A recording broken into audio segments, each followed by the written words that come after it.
Ça, c'est une capucine. Elles sont comestibles.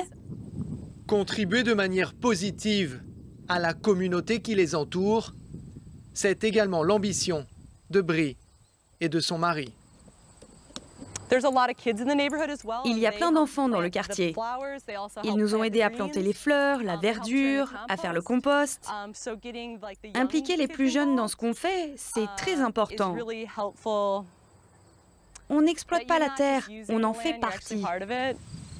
Ces anciens New-Yorkais se sont fait un jardin bio à l'endroit où plusieurs maisons ont été détruites. Faire pousser de la nourriture en pleine ville, sur un terrain qui est plus grand que ce qu'on avait à Brooklyn, être propriétaire de notre maison, on pouvait faire ces deux choses-là ici. Pour moins de 3 000 $, ils se sont offerts ce terrain et la maison qui est à côté. Je viens d'acheter ça aux puces. Pour eux, Détroit est une terre d'opportunités et d'expérimentation sociale. Ils vivent de la nourriture qu'ils font pousser, en accord avec leurs valeurs. Penser global, agir local, c'est leur devise.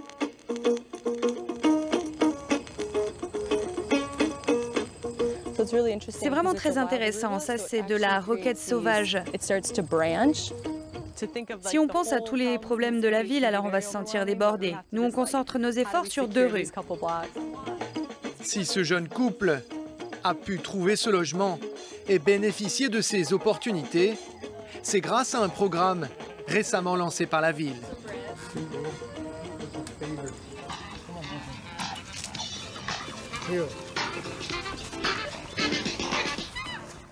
Cette maison fait partie de notre nouveau programme, rénovée et prête à vivre.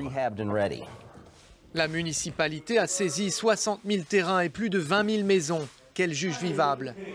Elle les vend en l'état à partir de 1 000 $. D'autres sont rénovées dans le but de faire revenir une classe moyenne. Il a fallu moderniser un peu. On a installé des matériaux de qualité, les placards sont neufs, tout comme les plans de travail.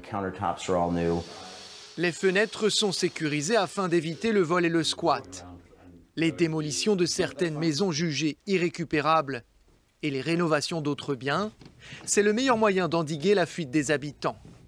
C'est ce qu'affirme ce porte-parole de la mairie. Ces dernières années, cette maison a été vandalisée.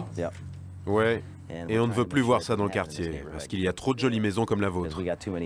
Et on ne veut pas que les gens continuent de partir. On doit faire en sorte qu'ils restent. Je suis trop vieille pour déménager maintenant. Mais il y a 10 ans, j'aurais dû le faire. Il invite ensuite la voisine à venir juger de la qualité des travaux.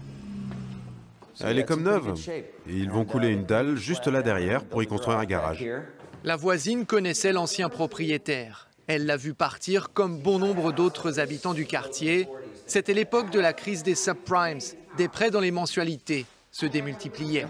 Il est parti avec les meubles du jour au lendemain. Pourquoi?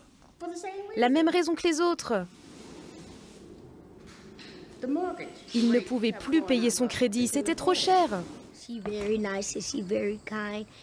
Nous retrouvons le jeune couple écolo. Les enfants du quartier veulent aller se promener avec eux. Accompagnée par une amie qui vient elle aussi d'emménager dans le quartier, Bri décide de nous emmener voir la maison que son frère vient d'acheter tout près de là. C'est l'occasion de faire connaissance avec certains des locaux qui semblent apprécier la présence des nouveaux venus. Vous pensez quoi de vos nouveaux voisins? Ce sont de bons voisins. Je les vois souvent, ils sont sympas. Tout se passe bien, pas de problème ou d'embrouille. Vous voyez ce que je veux dire? Bri et son mari Kevin font l'unanimité dans cette rue, surtout auprès des plus jeunes. Tu penses quoi de Bri et son mari? Je vais te dire ce que je ressens. Ils sont comme une mère et un père pour moi, parce qu'ils m'aident.